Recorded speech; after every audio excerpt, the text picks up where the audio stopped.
Maray na hapon po. Oya po ako naman kay Nanaliti din.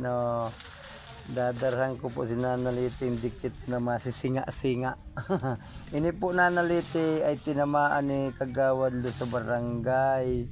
Ngunyan, ipapanaumi man po ini. Sa imo, ba nga man kamo ni Mamariel.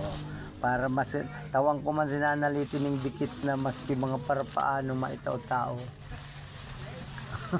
Ay, salamat po na. Kumusta ka po Nanaliti? Ang luya ng marikabusis mo baga Nanaliti. Iyo po. Ha? Iyo po. Ay, tsaga-tsaga paghangos Nanaliti.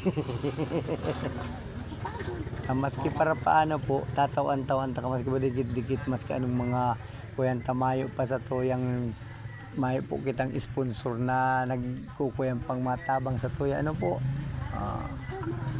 Ano po?